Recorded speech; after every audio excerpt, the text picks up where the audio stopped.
அன்றைக்கினிய சகோதர சகோதரிகளை நம் அனைவர் மீதும் ஏக இறைவனுடைய அமைதியும் கருணையும் உண்டாகட்டுமாக என்கிற உயரிய பிரார்த்தனைகளோடு பாலஸ்தீனம் மீதான இஸ்ரேலிய ஆக்கிரமிப்பு ராணுவத்தினுடைய 2 ஆண்டு கால யுத்தம் தற்போது ஒரு யுத்த நிறுத்தமாக மாற்றப்பட்டிருக்கக்கூடிய சூழல்ல யுத்த நிறுத்தத்தை மீறி இஸ்ரேலிய ஆக்கிரமிப்பு ராணுவம் தொடர் தாக்குதல்களை காசாவினுடைய பகுதிகள் மேல நடத்தி வருகிறது. இன்றைக்கும் அவர்கள் நடத்தி இருக்கக்கூடிய தாக்குதல்கள்ல குறைந்தது 4 அப்பாவிகள் காசா பகுதிகளில் கொல்லப்பட்டிருக்கிறார்கள், 13 பேர் படுகாயம் அடைந்திருக்கிறார்கள் என்கிற செய்திகள் வெளியாகி இருக்கக்கூடிய சூழல்ல யுத்த நிறுத்தம் ஏற்பட்டு 198வது நாட்களை நாம் தாண்டி கொண்டிருக்கிறோம்.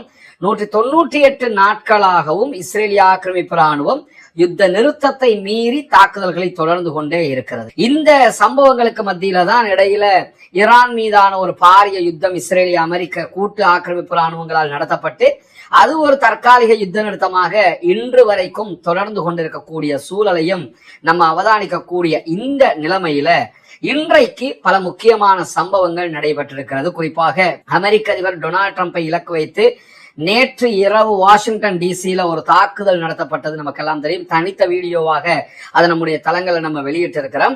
இந்த தாக்குதலை பொறுத்தவரையில அமெரிக்க அதிபர் டொனால்ட் ட்ரம்ப் இடத்துல ஊடகங்கள் உடனடியாக கேட்ட கேள்வி என்னன்னா, ஈரான் மீதான அமெரிக்க யுத்தத்திற்கும் இந்த தாக்குதலுக்கும் தொடர்பு இருக்கிறதா என்பதுதான். ஆனால் உடனடியாக அமெரிக்க அதிபர் டொனால்ட் ட்ரம்ப் என்ன சொல்லிட்டாருன்னா, இல்ல அதுக்கும் இதுக்கு எந்த சம்பந்தமும் கிடையாது, அந்த தாக்குதல்களோட இதை நம்ம கோர்த்து கொள்ள வேண்டிய அவசியம் கிடையாதுன்னு சொல்லிட்டாரு.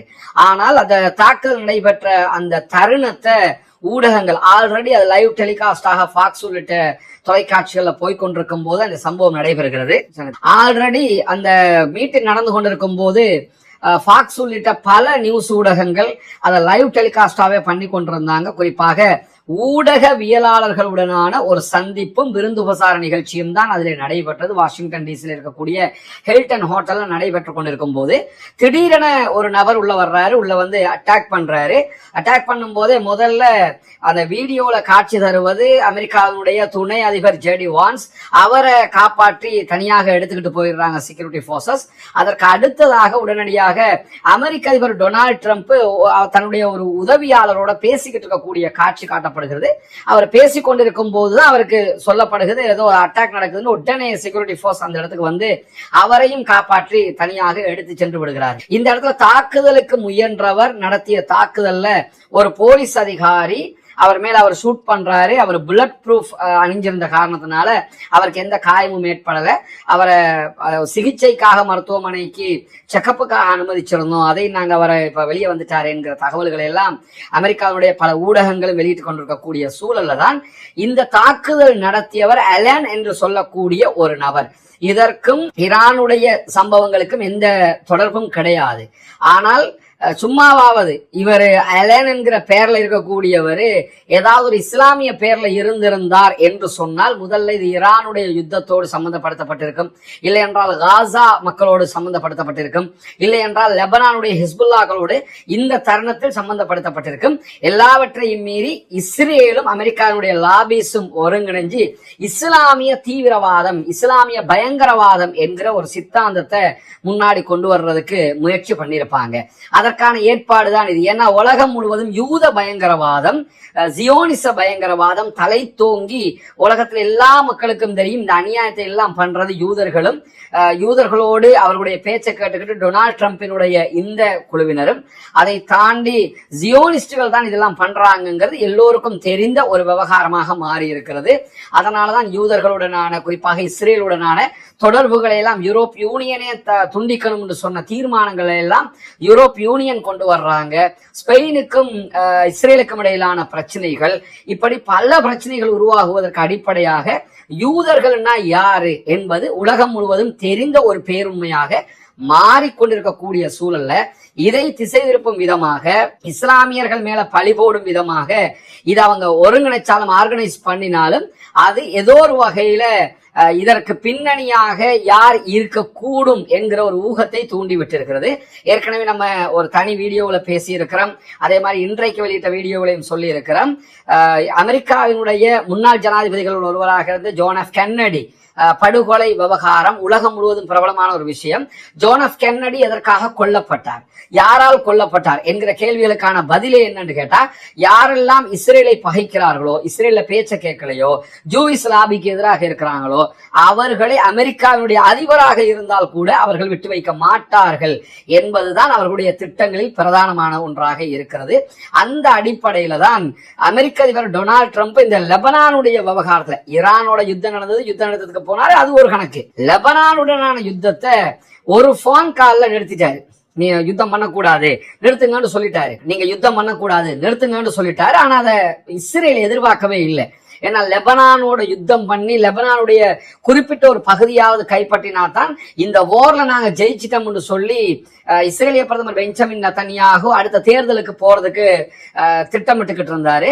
குறிப்பா நீங்க எடுத்துக்கிட்டீங்கன்னா 2006 தாக்குதல் நேரங்கள்ல லெபனானுக்கும் இஸ்ரேலுக்கும் இடையிலான வார்ல லெபனானுடைய சில முக்கியமான பகுதிகளை இஸ்ரேல் கைப்பற்றி இருந்தது. ஆனா இந்த வாரை எடுத்துக்கிட்டீங்கன்னு சொன்னா, இந்த வார்ல அவங்க என்ன சொன்னாங்கன்னா, நாங்கள் லிட்டானி ரிவர் வரைக்கும், இஸ்ரேலுடைய எல்லையிலிருந்து லிட்டானி ஆறு வரைக்கும் 30 கிலோமீட்டர் வரைக்கும் நாங்க கைப்பற்ற போறோம், கிரவுண்ட் போர்சஸ் அனுப்புறோம்னு சொல்லி கிரவுண்ட் போர்சஸை மிரக்கினாங்க.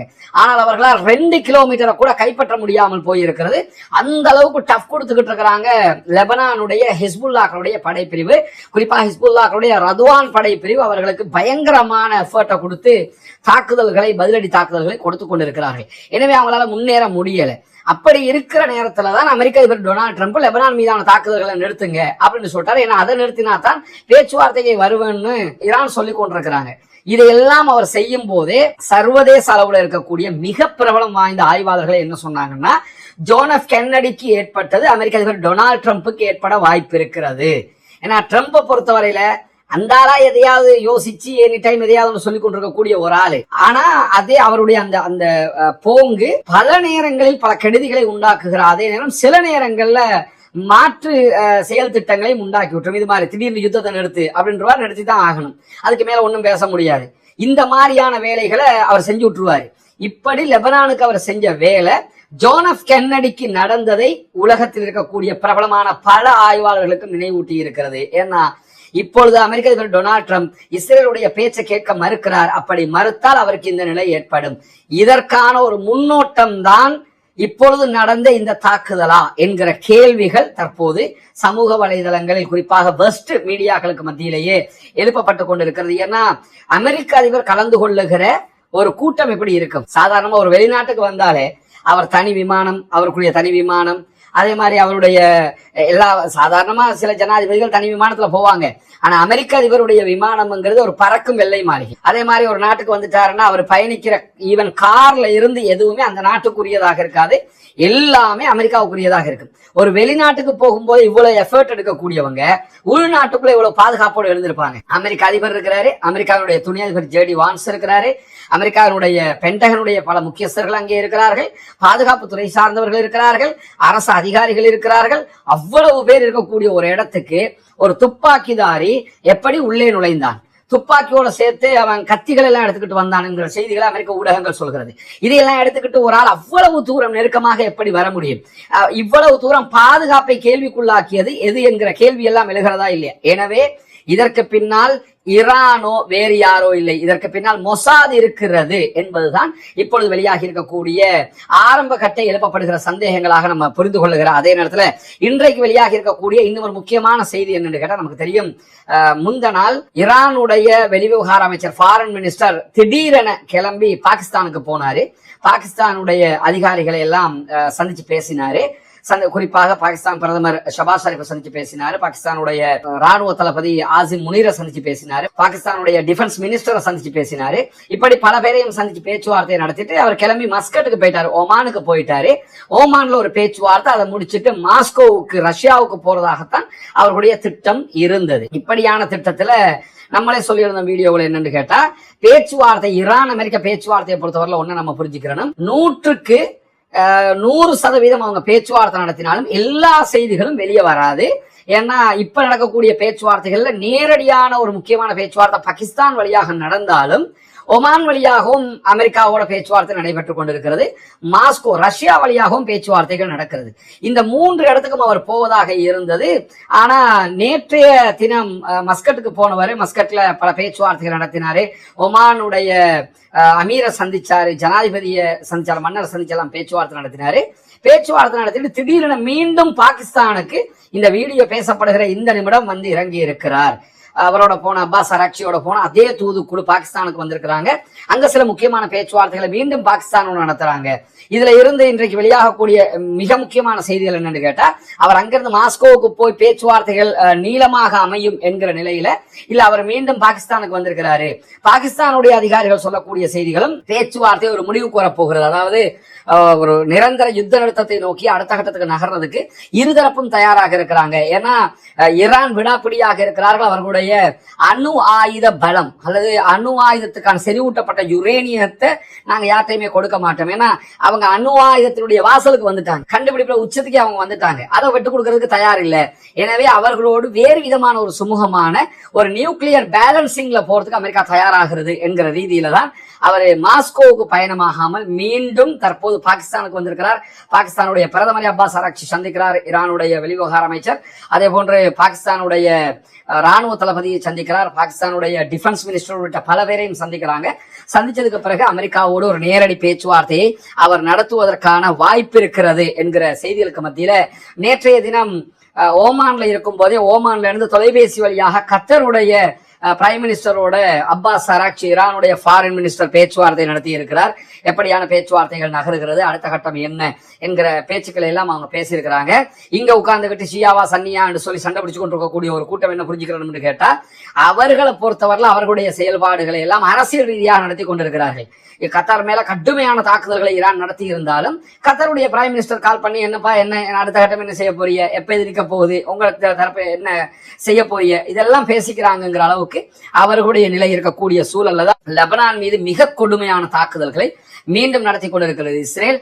யுத்த நிறுத்தம் ஒன்று நடைமுறையில் இருக்கும் போது அதை மீறி எப்படி காசாவுல பண்றாங்களோ அதே வேலைய சேம் காரியத்தை லெபனான்லயும் அவங்க பண்ணி கொண்டிருக்கிறாங்க என்கிற செய்திகள் வெளியாகி கொண்டிருக்கிறது. கடந்த 1 மணி நேரத்துக்குள்ளாக இப்ப நம்ம இந்த வீடியோ ரெக்கார்ட் பண்ணுகிற நேரத்துல இருந்து ஒரு 1 hour பின்னாடி போய் பார்த்தோம்னா அந்த காலகட்டத்துக்குள்ளாகவே தெற்கு லெபனான் மேல பல தாக்குதல்களை அவர்கள் நடத்தி இருக்கிறார்கள் என்று சொல்லி லெபனானுடைய அரசாங்கம் நடத்தக்கூடிய தேசிய செய்தி நிறுவனம் இன்றைக்கு செய்திகளை வெளியிட்டிருப்பதை அல் ஜசீரா சுட்டி காட்டுகிறது.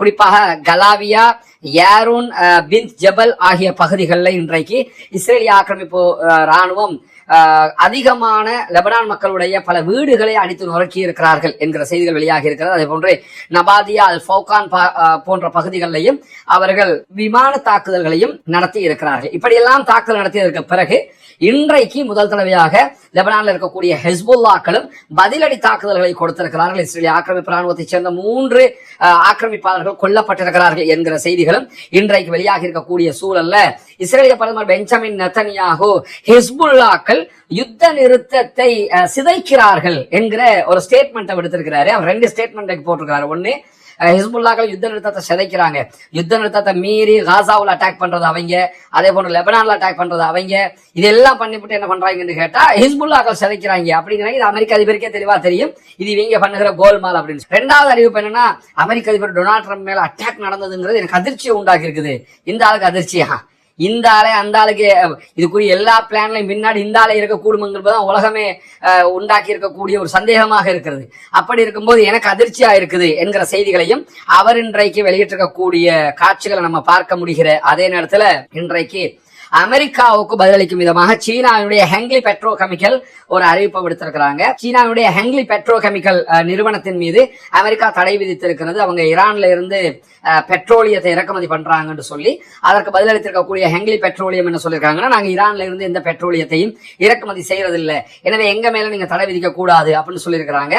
அதுக்கான காரணம் என்னன்னு கேட்டா, ஈரான்ல இருந்து இறக்குமதி செய்யற அபிஷியலா அவங்க சொல்லிட்டாங்கன்னு சொன்னா அவங்க மேல தடை விதிப்பாங்கிறதுனால அதை அபிஷியல் பண்ணாம நாங்க இறக்குமதி செய்யறதில்லை அப்படின்னு சொல்லியிருக்கிறாங்க. உண்மையிலே ஈரான் யாருக்கு பெட்ரோல் விற்கிறதுங்கிறது உலகத்துக்கே தெரியும்.